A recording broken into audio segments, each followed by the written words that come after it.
While I'm on the topic of losers, I went home the other day and saw that Cory Hulcom still had my name in his mouth. I'm really so confused about that with all the controversy he's been caught up in lately. Cory Hulcom, you don't fight well enough to do this with me. Joe Budden just did inexplicable damage to Cory Holcomb's career. Like, Cory Hulcom is the comedian, so we would expect for Cory Hulcom to win the back and forth, especially if it's, a back and forth with words with Joe Budden.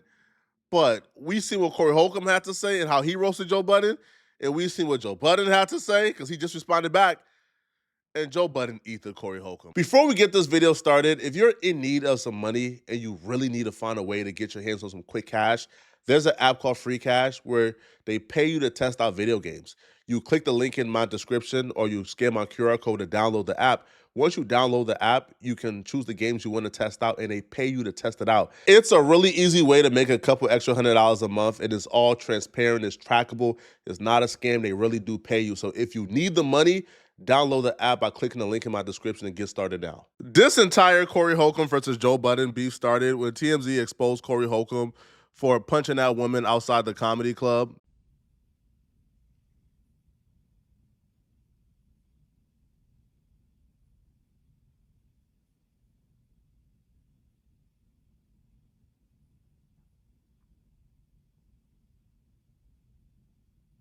The industry is so fake. Like, nobody feels comfortable speaking on you or speaking on your drama and your situations unless they feel like you're down and out. Even if you're down, they don't feel comfortable speaking on you unless they feel like you are out for the count. You are done, finito.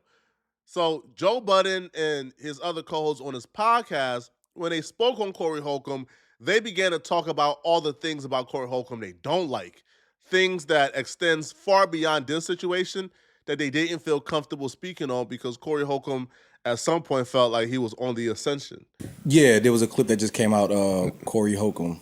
Right. What happened to the clip? Yeah, Go ahead, you can talk. Speak freely, talk about it. So that clip came out that there was a case where he was accused of swinging or hitting on a woman before. He talked about it before on his show and pretty much like denied that it had happened. The video came out and it's clear as day he swung on the female comedian. Oh, that's not what I talked about off camera. I didn't even know what you were talking about. He swung on a female comedian? Yeah. So it's clear as day. You see this shit on camera. Sucker shit. I mean, what year did this happen? A few years back. Few like 3 or few like 10, babe? About maybe 3. This is recent then. Yeah, it's recent. I watch his show and I have been I won't say a fan, but I have enjoyed his show at some point. Really? Man? And I've had enough understanding of him and how he talk to feel like I'm okay to say this, but Cory's a sucker.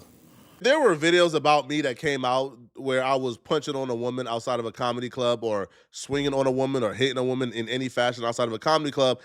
I would chalk it up to it's a part of the game that people who may have known me, who may have watched my channel or have been friendly to me in the past, won't be friendly to me anymore. It'll be a part of the game that I would know that they will go on their platforms and talk about me like a dog because I did some doggish. So now they use this opportunity to kind of get into other things about Cory Hulcom that they hate, that they've been holding on their chest.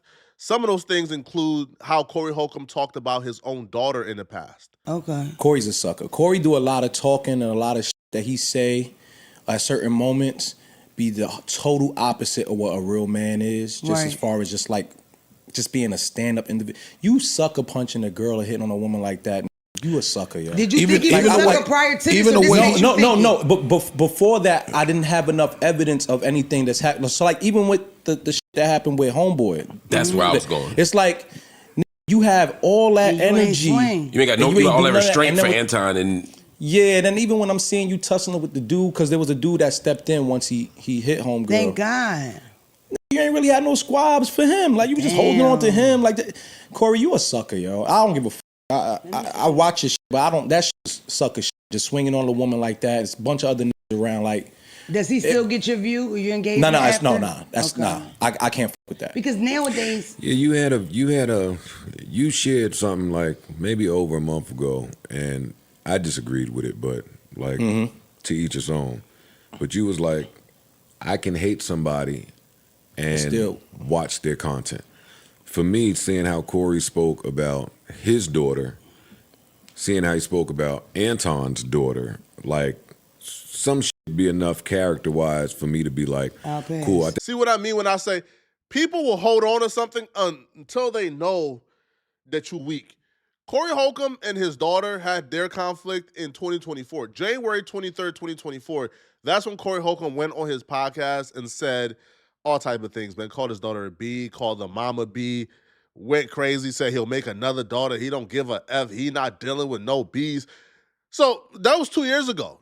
If Joe felt a way about that, or if Joe felt like Cory Hulcom was like a scumbucket because of that, I think I heard Joe talk about Cory Hulcom since that moment, and it didn't appear that Joe was completely, absolutely done and hated Cory Hulcom until this moment where there's an opportunity now to kick his back end. Now, I'm not saying I disagree. I feel like we should kick the back end of anybody who put their hands on a woman. Absolutely. Now, if you forgot what Cory Hulcom said about his daughter, let me remind you. Man, my daughter would talk to me the other day. I was like, you start back talking to her? No, the bitch crazy. Oh, she just called you out the blue? Hell yeah, because she needed something. Dang. You should have gave him my number, man. You still on that looking market? I mean, I brought it up because she tried to run game on me. Like, she was brought up by her mama. That crazy bitch out there again. You know what I'm saying? Instead of realizing I got away from her mama because I don't speak to her mama. She be like, I know you hate my mama. I'm like, I ain't got time to hate nobody. Your mama was drama. Now, here it is all these years later. You just like your mama. Both of y'all can kiss my mother, man. I go make another daughter. I don't give a fuck. I don't fuck with you. If you ain't good as a person, no matter who you are, I have a cutoff switch God blessed me with to say, you, I don't give a fuck if it's my kid. My mama, you know your daughter trying to get in touch with you? I say, oh, mama, you watch that little bitch. Ha! Yeah, see, it's. I get where you guys are coming from because I had the same. You watch that little bitch. That bitch is brought up in this new generation where there is no honor, there is no respect thy parents, there is no. That was horrible. That made a lot of people feel uncomfortable. Well, Cory said, listen, I can't tell Cory how to treat his daughter, how to respect his daughter. That's his daughter.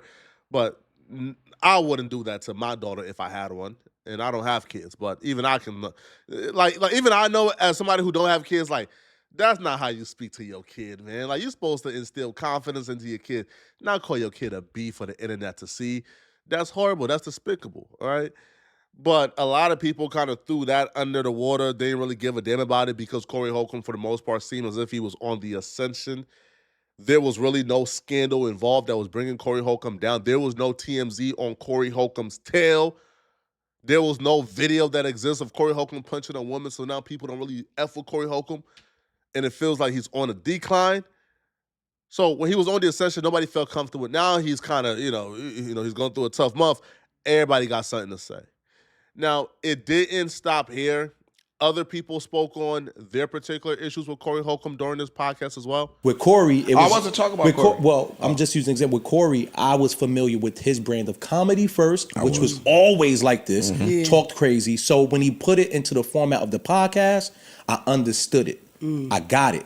But now when you match it with you really outside, like swinging on a woman. And to this story. To this story here, do you know he tried to file a restraining order against her? It said she hit him. Right. His back was turned. Right. You like, I just read it, right? He was trying to follow. And we just watched the video. And then the video comes out to show just any what happened. And that's exact opposite. In the back of a club somewhere with some people drinking, smoking. Imagine in a house, just him, his in the house with it's safe to assume. I feel like it's multifaceted. Like, what I'll say is I more appreciate the fact that you do have a line that could be crossed where you say, I ain't watching this no more. Because that's what it should be. Yeah. Oh, this swung with a in real life, I'm done. Yeah. I'm not, I've said 1,000 times, I don't like Jess Larry's. The way he spoke about her, it turned me off. It's like you a man. Certain shit you're just not supposed to say and do in regards to a woman.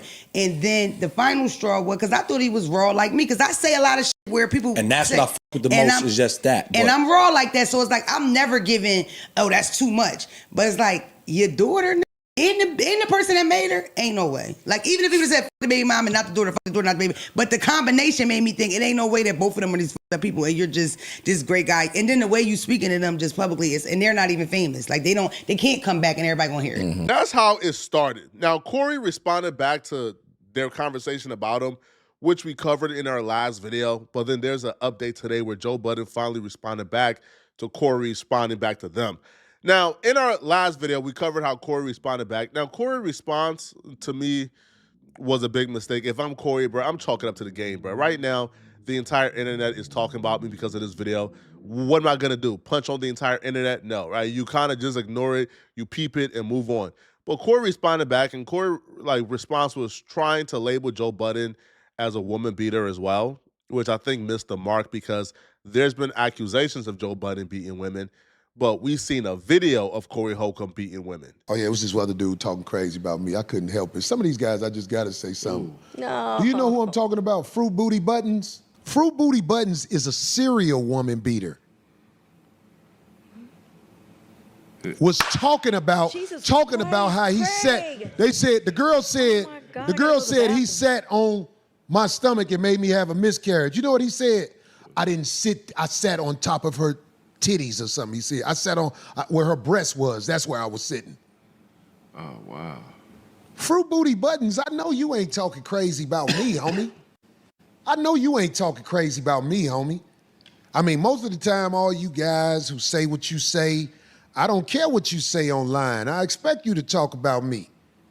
Yeah, Fruit Booty Buttons. They know who I'm talking about. Fruit Booty Buttons. That motherfucker say, I think he said I was a bitch ass nigga or something. Yeah, I'll be a bitch ass nigga online. Online, I'm a bitch ass nigga. Man to man, I ain't no bitch ass nigga, homie. But man to man, you a serial woman beater. Everybody do the homework on Fruit Booty Buttons and all of the women that have accused him of actually beating them up. Since you want some heat, since you couldn't leave me alone, everybody do the research on Fruit Booty Buttons and see how he is a serial woman beater. Fruit Booty Buttons? Yeah. Yeah. You and your crew talk about that since y'all need subject matter, because y'all admit y'all watch me. I don't watch y'all. I just saw that. I saw that clip where y'all was talking crazy about me. I'm like, what? They talking crazy about me? This man jump on women. Do you think this is a lie? A lot of men who mess with men and women fight women. Cory got into this whole thing where he's accusing Joe Budden of also sleeping with men as well. But I think Cory does himself a grave injustice because Cory Hulcom, one of the biggest selling points of Cory Hulcom's podcast is how he's different from these industry dudes. And the reason why he's not as big as he's supposed to be is because he goes against the industry, and these industry dudes are all closeted homosexuals. But once you start accusing everybody of being closeted, then the shtick kind of loses its teeth, right? Because if everybody is closeted that you don't like, then we can't really take nothing you're saying too seriously when it comes to that particular subject line. Now, Joe Budden responded back to Cory Hulcom, calling him a woman beater and, and claiming, that he's homosexual. Now, I want to say this. I listened to what Cory had to say and what Joe had to say. Joe ethered Cory, bro. This response was kind of sassy, but it has some teeth, bro. Pause, okay? So Joe Budden will start off by telling Cory Hulcom he don't really want no physical combat with him. He don't really want to fight. Right? He don't got the hands enough to be speaking to him the way he's speaking to him. While I'm on the topic of losers, I went home the other day and saw that Cory Hulcom still had my name in his mouth. I'm really so confused about that with all the controversy he's been caught up in lately. Cory Hulcom, you don't fight well enough to do this with me. Like, we have video with you. You're not smart enough strong enough, big enough, fast enough to do none of this you talking about with me. We saw you with the homie Anton. He asked you to walk outside, and you remained stationary, Cory Hulcom. Please keep my name out of your mouth, and don't take anything I'm saying as like a threat to you. I wouldn't plan on doing nothing when I see you. Actually, if I saw you and we were breathing the same airspace, I would take it as a threat to me, a threat from God, a threat from life that we even in the same circumference. Cory Hulcom, your fall from disgrace has been one that should be studied, from kind of funny to kind of bummy to I'm just the dummy. You over there struggling. You look a sandwich away from welfare. You dusty dog shit in the face looking boy. Cory Hulcom, I can't believe that you are engaging this way when you fight that way. Honestly, it's over. You over there just lonely and poor. Your co-hosts look bad. Not the woman. I'm not talking about her. Everything over there look bad. I know you down bad because you on a Costco table podding in front of a fake plant that appears to be dying. You failed at fatherhood. You hate yourself. You hate your daughter. Your daughter hates you. You failed at fatherhood, finances. You failed. And the reason why this is so potent, it's so lethal, is because everything Joe is saying is true. Like, Joe didn't tell not one lie, like, during this rant. Like, Joe is, Cory Holcomb, daughter hates him. Cory Holcomb hates his daughter. That's evident. We've seen that on camera. The finances part. Cory Holcomb admits that TMZ is about to have him on welfare. He can't book a show. You know, I haven't been working a lot of my gigs. I lost a lot of my gigs. So, by the way, thank you, TMZ. I lost another gig today. Gary, Indiana, on the boat. Y'all got me good. Y'all got me good. Y'all got me good. I'm losing gigs. People are saying, Cory, the optics of that video. And yeah. Y'all got me good, TMZ. I'm about to be out here on welfare. And we do know the Cory Hulcom podcast isn't really profitable because, you know, like half the shows are age restricted. You know, half the podcast episodes are demonetized. He don't really cut it up. They're live streams. Live streams don't make money. Like, if Cory Hulcom posted an actual episode instead of going live on his YouTube channel, he'll be making a decent chunk of money, but he doesn't do it. He goes live. So Joe told 100% truth. Hey, man, we're not in the same financial circles. But Joe ain't stopped there, man. All right, Joe put the dagger in and started to twist and turn it and ain't let it go. Failed at funny. Your pod sucks. You failed at fodder. You just a failure all around the board. And don't forget the original point. You don't fight well enough to do none of this with nobody. So prayers up to Cory Hulcom. We're not going to go back and forth in an exchange because I just don't feel the need to do that with you. I was just shocked to see that you still had a voice over there. Damn. Should have did that over the ether beat. No, man, please. For Cory, please. Cory over there, no shape up, a dusty derby. Cory looked like he looked like Grandless Pooba. Grandless Pooba. Cory over there looking like the store runner for a black biker gang. Cory looked like he covered in just warts and scabs. Cory looked ashy yet damp. Like he like there's no reason why he shouldn't have the time for a back and forth with nobody right this second. It looked bad. It looks bad. It looks bad over there. And that's before he started losing all these gigs because of that video that came out. So prayers up to you, my brother. You're gonna need it. Let me give Cory some advice. Cory, just ignore this. Act like it never happened. Act like you never heard it. You don't want these problems, bro. Like you're going back and forth with too many people. I feel like Joe is an enemy that you really have to focus on and do a one-on-one with. But if you're attacking O'Shea Du Jackson on like one episode and Lead Attorney and Joe and TMZ and this person, like you really think you could take on everybody at once and when you can't, just chalk it up to a part of the game, man. You got caught doing something that nobody can respect. People are going to talk about you. You're down right now. Stay down while you come up. Ignore the hate and just do you. But going back and forth with Joe and others, it's not going to end well, man. And also, too, bro, we seen the podcast episode like last week where you almost fired your own co-host. It's like, But y'all let me know in the comment section, what do you guys think about this, man? Are you guys team Cory or team Joe? Who do you guys think won this back and forth based on what y'all heard, okay? And if you're still watching this video and you want to watch another good video, click on this video right here somewhere on my screen. Here on my screen to find out how the Max B and WAC 100 beef is getting even worse. I'm going to see you guys in this video here somewhere on my screen. I'm out of here, folks. Peace. Send a hype to this video if you can afford it. Please, it's free, but please send a hype to this video to help me push my videos in the algorithm. Out of here, folks. Peace.